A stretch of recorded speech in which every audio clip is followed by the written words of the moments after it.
Hey guys, so I don't know if you've heard or not, but as of June 10th, pigments are now permanent at Mac counters, which is very exciting. As I know, for me it was exciting because my counters never had pigments, and I don't have a Mac store or a Pro store very close to me. And sometimes it's just easier to buy them in store rather than order them online, which I know is always possible, but now they're at counters. So as such, I went and got a couple, and I already had one, but now that since I have a few, I decided to make a pigment video for you guys, in case you were confused about maybe the uses of it, because I know it can be intimidating just looking at, here I'll just show you, it can be intimidating looking at pigments and thinking, okay, what all do I use this for? So here's the old packaging. They actually recently changed the packaging. So here's the old packaging, and this is in vanilla.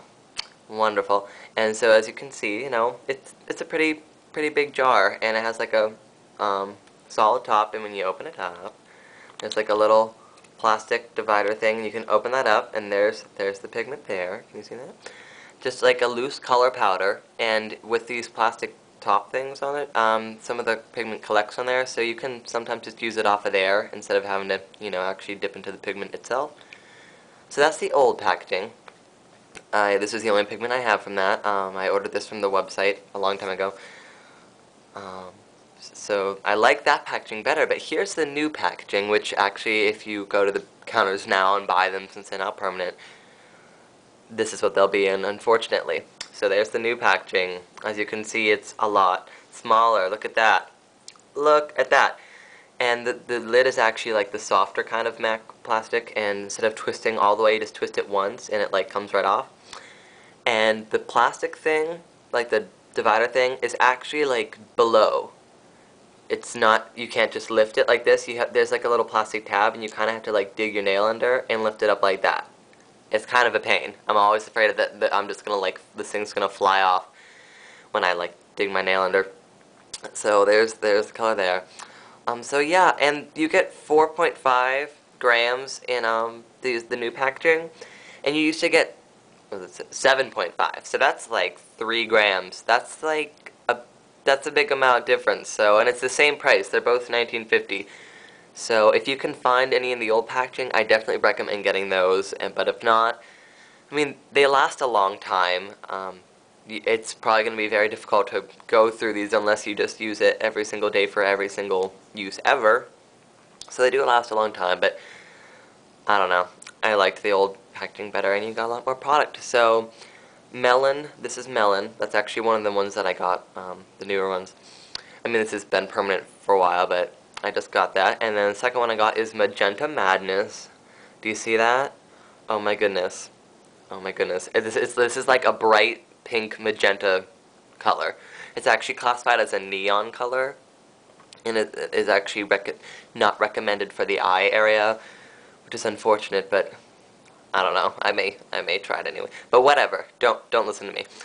This is a bright pink, and I'm actually just going to combine all 3 of these and try to show you the many uses of pigments. Alright?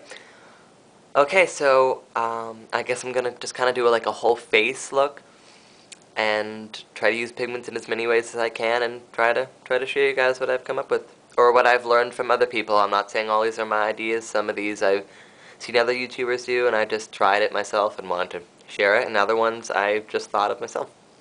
So I'm going to start with Melon, and I'm actually going to use this as an eyeshadow, which is the first use of a pigment, and it's a common use of the pigment. So I'm going to take my 239 brush, and I'm actually going to spray some Fix Plus. I'm going to spray some of that onto the brush, because sometimes pigments, when they're used loosely on the eye, will kind of be a little messy and go all over the place. So if you use it wet, it'll sometimes help it stick better. So I'm going to do that, and then I'm just going to like lightly tap it right. You can pour pigments out onto like another surface, but I'm just going to, for now, just tap the 239 right into that melon pigment. And again, since this position is awful, I'm going to be using my little compact, so excuse poor awful angles. So we're just going to pack that on the eye.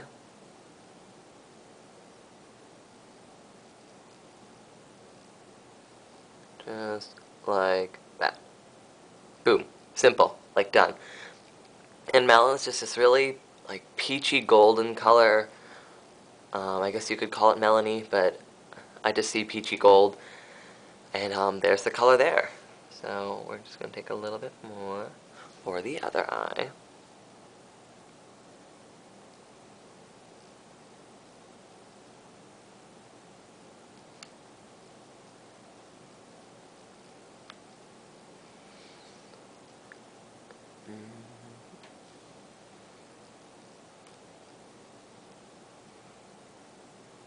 And voila, there you go. Melon pigment on the lid. And yeah, so that's melon. And next we're going to take Magenta Madness, which looks super scary. Here, let me show you guys. It looks super ultra scary. Look at that, look at that. It's like intense neon pink. But I'm actually going to use this as a blush. So I'm going to take the lid and I'm going to wipe it off onto a napkin. Yeah. Just like that. And then I'm going to take my 188 brush and very lightly tap it in that powder. Super lightly. And whatever, see? There, I got it like tons of color on it, and I'm actually just going to kind of wipe it off. Because even putting the color on and wiping it off, there's still going to be this bright pink color. Because we don't want bright pink cheeks. I mean, you definitely can. With this color, you can get bright pink cheeks, you can get bright pink eyes, like whatever you want. But I'm going to try to make it a little bit more natural-ish. So we're just going to get a little of that and just tap it right on the apples.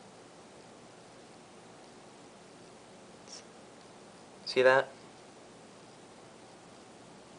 So it's still pretty bright, but it's not as intense as it looked. Get a little bit more.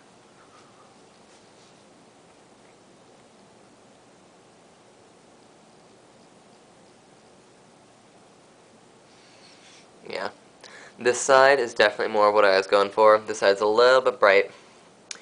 And you can take a 182 or any big fluffy brush that you have and kind of like blend the edges to kind of tone it down, but for now, we'll just keep it like this. So as you can see, that bright neon color, it doesn't need to be that bright. You can, use it as a regular blush. So that's the second use of a pigment as a blush. So next we're going to use vanilla as a highlight, actually, on both the cheekbones and the brow bone. And I'm just going to dip this straight into the powder. So for the brow bone, I'm going to take the, 224, and just lightly tap that in there. Get a little bit of the pigment on there, and then I'm just going to blend it right onto the brow bone. Can you see that? I think it just made like a powdery storm. But vanilla is just this really light, like goldeny white color, but it's really good for highlighting things, which is why I love it. So see, it just created a pretty sheen under that brow bone as a highlight. And I get a little bit on the other side. Sorry, my hair is awful today.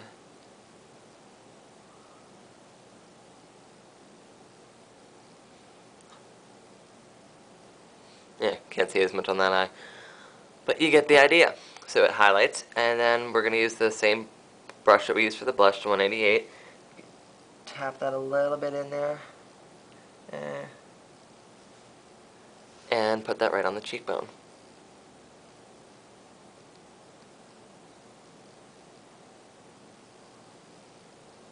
Do you see that? Just created this really pretty sheen right on top of that pink.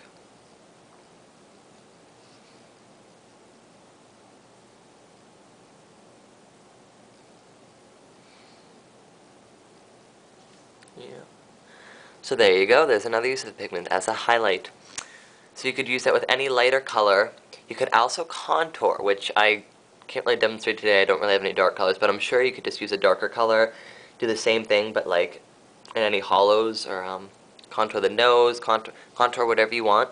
So you could use pigment for that. Yeah. So